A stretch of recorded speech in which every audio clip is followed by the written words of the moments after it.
आपल्या माओवादी विचारांचा प्रचार व प्रसार करण्यासाठी या संघटनांनी समाजातील काही मुख्य घटकांना आपलं लक्ष केलंय।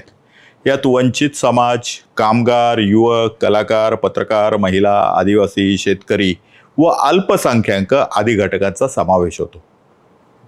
समाजामध्ये नेहमीच कुठच्या ना कुठच्या तरी समस्या, कुठचे ना कुठचे तरी प्रश्न हे असतातच। सरकार जरी कोणाचाही असो, कुठच्याही पक्षाचा असो, जरी सरकारने हे प्रश्न सोडवण्याचा आपल्या परीने प्रयत्न केला तरी प्रत्येक घटकाच्या सर्व मागण्या काही मान्य करणं व सर्व प्रश्न सोडवणं हे कोणत्याही सरकारला शक्य नाही। त्यामुळे अशा समाज घटकांमध्ये थोडाफार का होईना सरकारच्या विरोधात असंतोष हा असतोच असतो।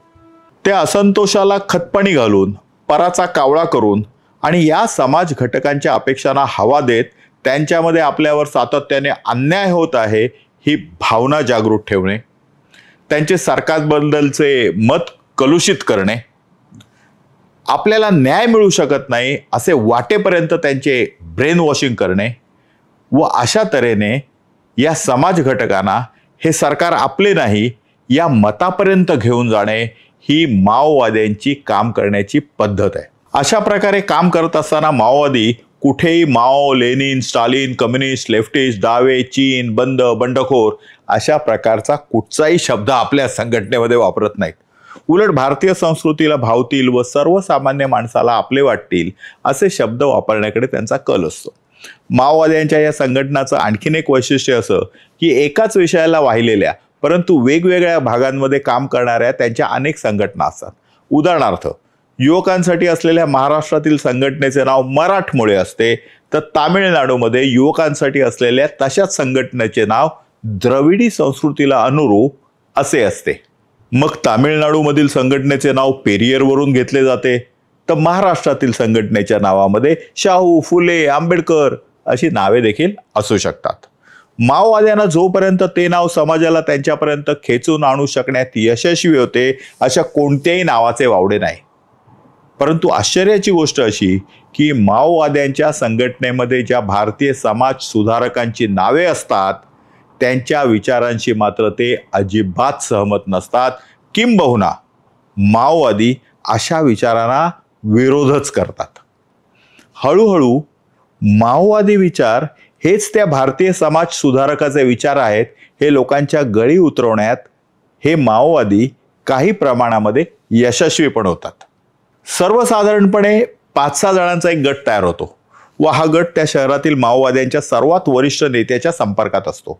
हाच गट त्याच वेळी लोकांना संघटित करून आपल्या खाली कार्यकर्त्यांची एक फळी तयार करण्याचा प्रयत्न करतो व आपले विचार पसरवण्यास सुरुवात करतो।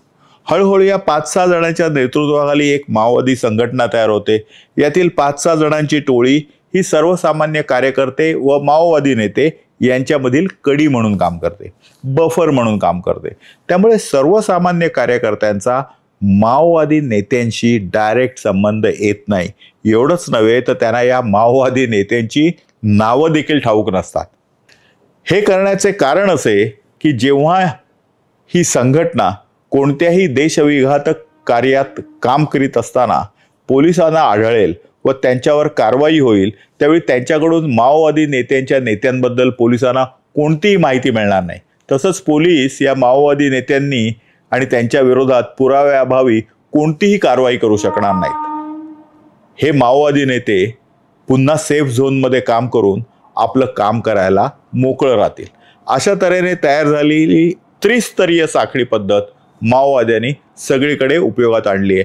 टॉप लेवलला त्यांचे टॉप नेते, बॉटम लेवलला कार्यकर्ते आणि मध्ये एक बफर झोन।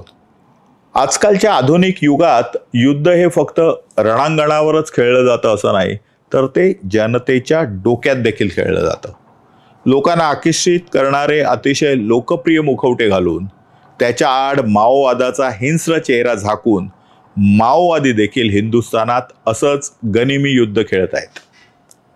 युद्धनीतीमध्ये छत्रपती शिवाजी महाराजांनी हिंदवी स्वराज्य स्थापनेसाठी गनिमी काव्याचा उपयोग केला।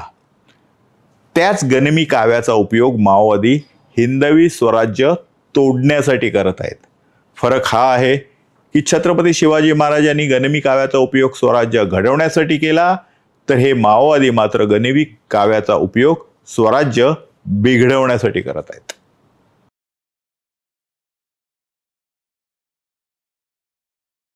तुम्हाला हा व्हिडिओ जर आवडला असेल तर लाईक करा, कमेंट करा, फॉरवर्ड करा, सबस्क्राईब करा आणि बेल आयकॉन दाबायला विसरू नका.